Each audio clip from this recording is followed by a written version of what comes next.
Bonjour, c'est Anne-Marie Barrero. Je suis coach professionnel en communication et psychosociologue depuis 2004. Aujourd'hui, nous allons parler des comportements des personnes qui sont obstinées et qui ont une certaine attitude. On me pose d'ailleurs souvent la question, dis-moi Anne-Marie, comment je dois faire face à quelqu'un qui a une attitude butée ou face à quelqu'un qui est obstiné.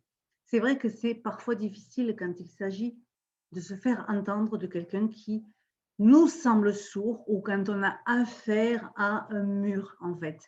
On essaie de lui communiquer des consignes, de lui communiquer des informations, que ce soit pour un adolescent ou que ce soit vis-à-vis d'un partenaire ou d'un collègue de travail.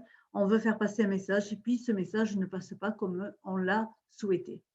Et parfois, on va utiliser plusieurs façons de communiquer pour pouvoir faire passer son message. Comme par exemple, on va utiliser la répétition, on va répéter plusieurs fois.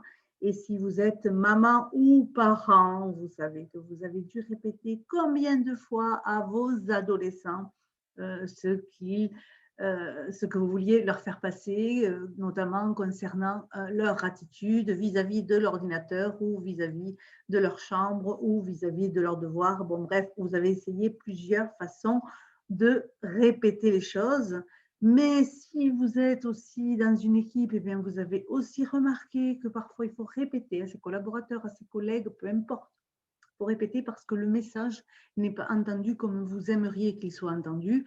Et aussi, parfois, de guerre lasse, eh bien, il peut arriver qu'on hausse la voix. Eh bien oui, nous sommes des êtres humains.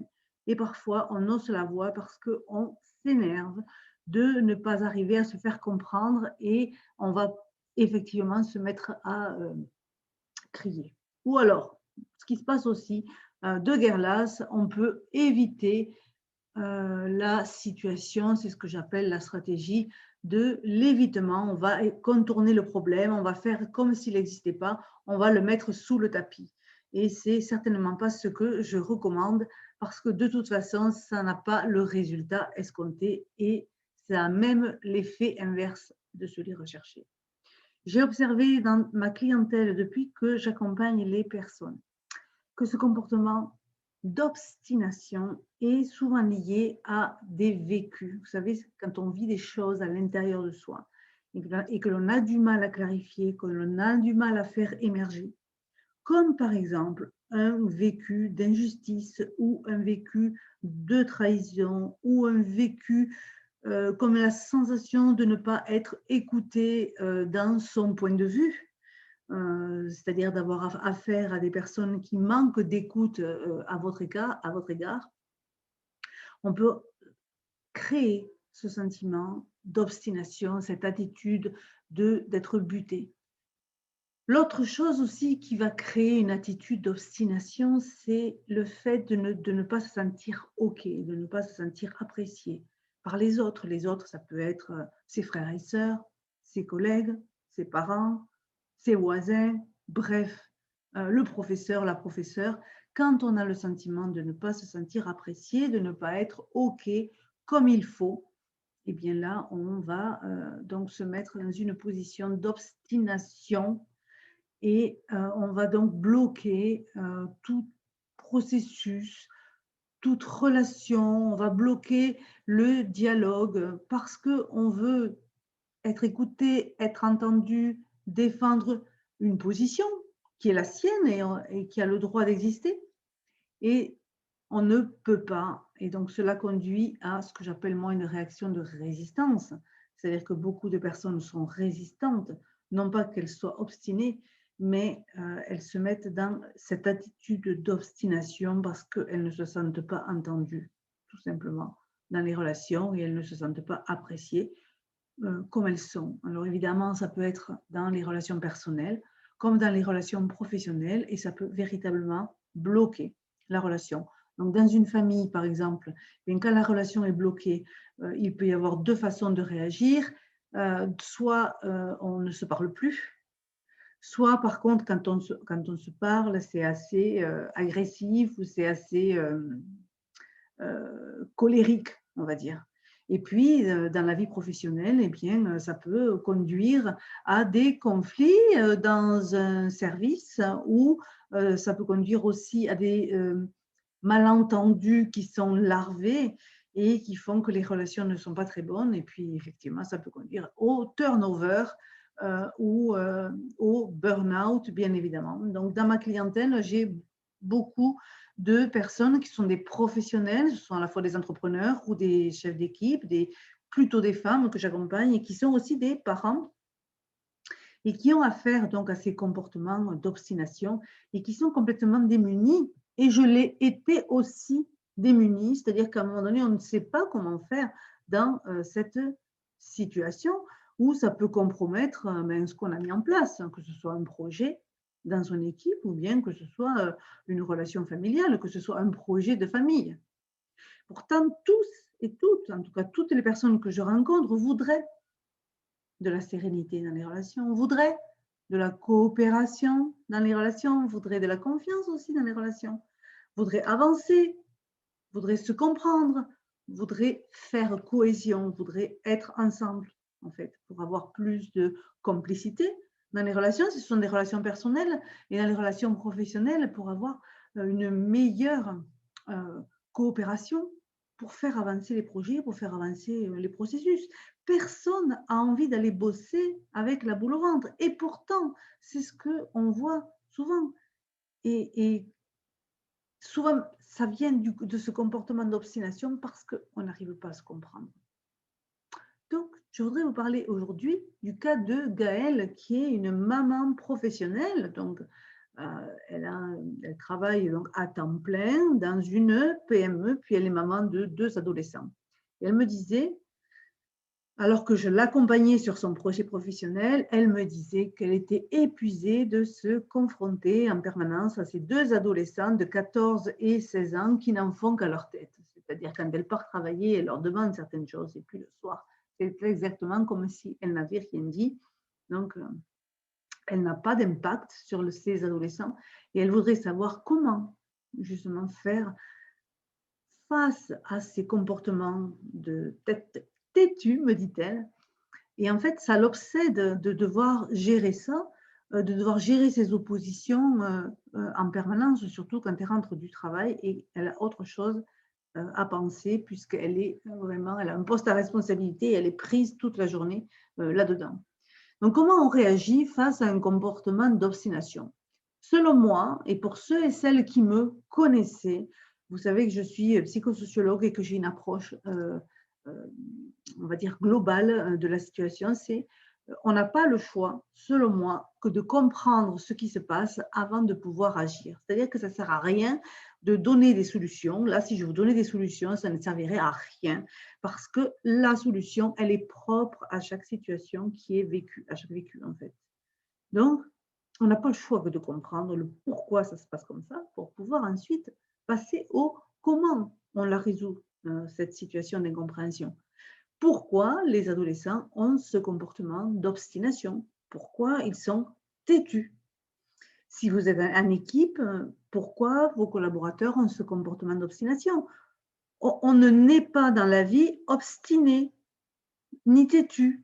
On le devient en fait. Et si on le devient, c'est parce qu'on a traversé certaines choses ou parce qu'on a un vécu qui fait qu'on a ce comportement d'opposition et ce comportement de résistance. Selon moi, on se trompe tout le temps quand on veut à tout prix donner des solutions alors qu'on n'a pas vraiment compris sur le pourquoi ça se passe comme ça.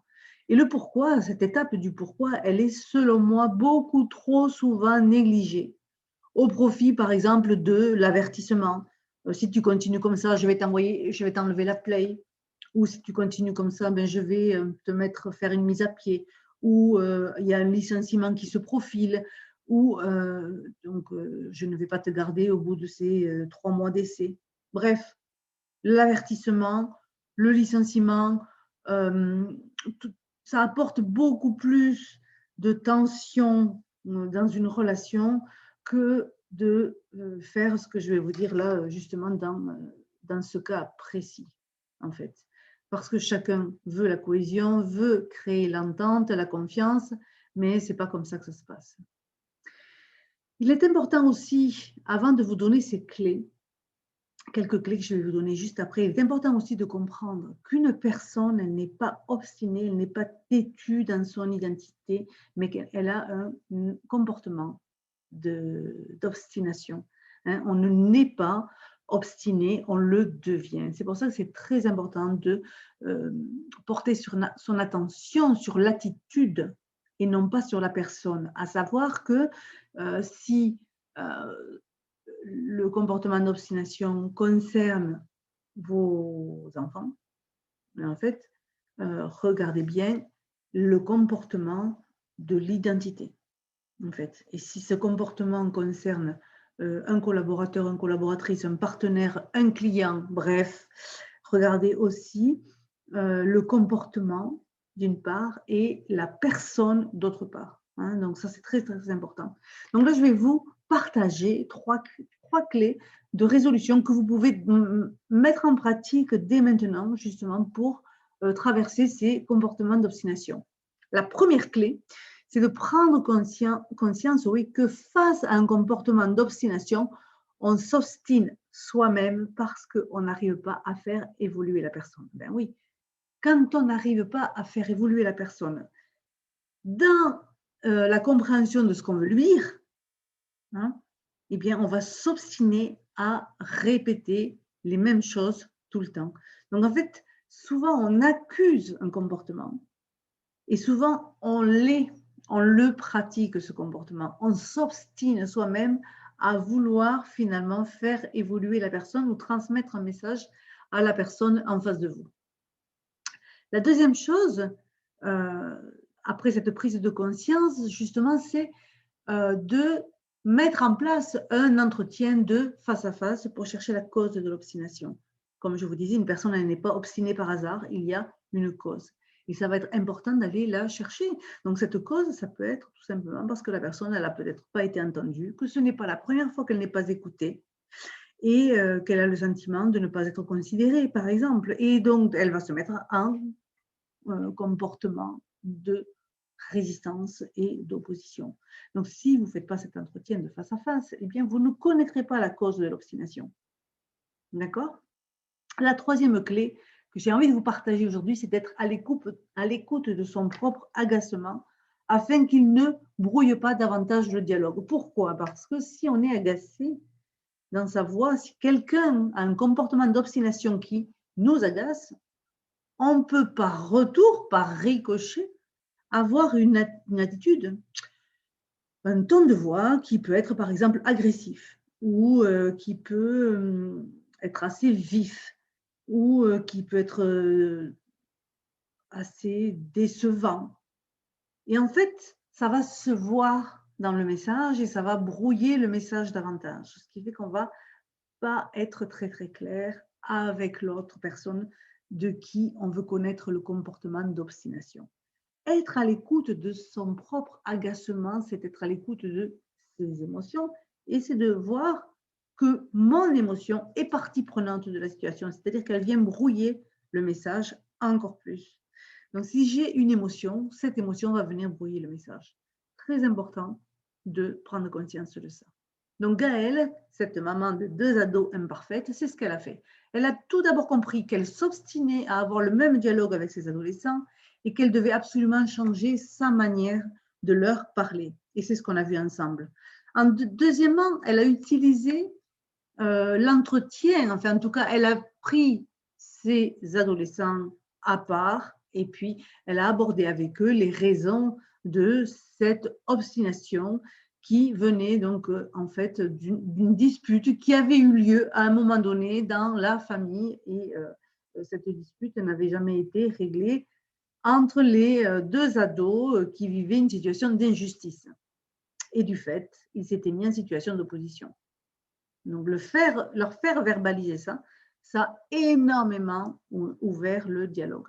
La troisième clé que Gaëlle a mis en place, c'est qu'elle a pris conscience que son agacement, son ras-le-bol, parce qu'à un moment donné, elle en avait ras-le-bol, eh bien, ça avait entraîné dans sa voix des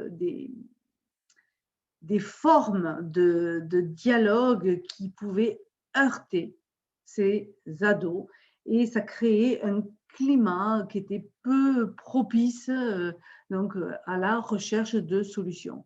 C'est vrai qu'elle parlait de manière assez abrupte, mais ce qu'on peut comprendre, parce que quand on rentre du travail le soir et qu'on a deux ados qui n'ont pas fait ce qui a été demandé ou qui ne sont pas participatifs, ne sont pas du tout dans la coopération dans la famille, par exemple, eh bien, ça peut nous énerver. Donc, elle s'est aperçue que ce n'était pas parce qu'elle arrivait et que comme ça, elle criait, c'était le cas, eh bien, en fait, ça n'avait aucun impact pour la recherche de solutions. Et je vous invite à réfléchir à ces trois clés justement pour voir comment vous pourriez les mettre en pratique, que ce soit dans votre famille, dans la relation avec vos ados, dans la relation avec vos proches, dans la relation avec vos collègues ou avec vos employés.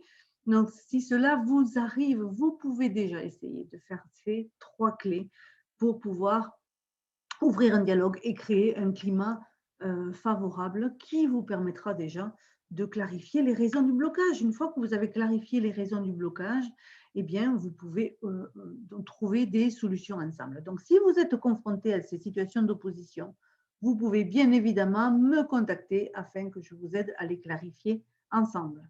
Je vous souhaite une très belle journée et je vous dis à très bientôt.